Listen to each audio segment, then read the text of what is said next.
Nam níคือរៀបផ្សាយជូនបងនៅខេត្តគាត់ជាតេជន់ចាស់ហើយទៅគាត់តែងឆនដងខ្លាំងមែនតើហើយ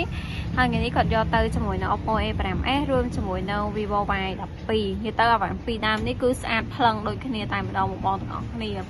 ហើយតម្លៃដូចខ្ញុំផុសមែនគឺខ្ញុំលក់ប៉ុណ្ណឹងហើយក្នុងហ្នឹងខ្ញុំថែមជាមួយនឹង screen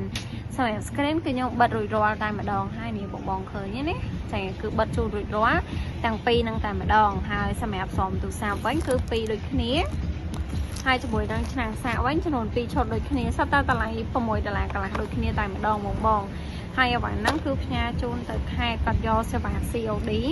គឺទូទាត់លុយពេលដែលអាវ៉ាន់ទៅដល់បងនិយាយទៅសម្រាប់បងតាមខេត្តមិនថានៅខេត្តចិត្តបាត់ដំបងឬក៏នៅខេត្តឆ្ងាយទៅដល់ណាបងអាចទៅការកំងបានដូចគ្នាហើយសេវាទូទាត់លុយពេលដែលអាវ៉ាន់ទៅដល់ហ្នឹងក៏អាចទូទាត់បានដូចគ្នាផងដែរណានិយាយទៅខ្ញុំមានពីរសេវាកម្មសម្រាប់បងទាំងអស់គ្នាបើបងទុកចិត្តហើយវេលុយថ្លៃអាវ៉ាន់ខ្ញុំមុនអស់ឧទាហរណ៍ទូរស័ព្ទនេះតម្លៃ120,000បងវេមក120,000ថ្លៃសេវាដឹកគឺខ្ញុំ free ជូនហើយឈុតអីនេះគឺខ្ញុំនៅតែថែមជូនដដែល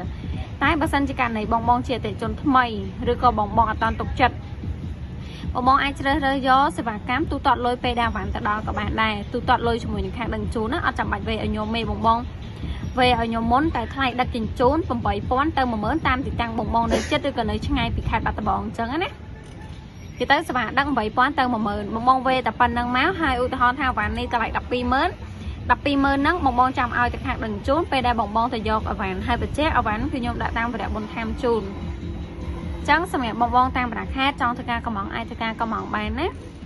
ខាងខ្ញុំមានលក់ទូរស័ព្ទតម្លៃចាប់ពី10,000រៀលឡើងទៅតែម្ដងហើយសម្រាប់អាវ៉ាន់ថ្មីក៏មានដែរបងគ្រប់ស៊េរី model អញ្ចឹងបងចង់បានអាចជួយមកបានណាសម្រាប់ទីតាំងលក់គឺនៅខាងខេត្តបាត់ដំបងផ្សារពពកនៅក្នុងផ្សារបងតាមខេត្តឆាតមកណា Facebook Telegram គឺមាននៅលើនឹងតែម្ដងអរគុណ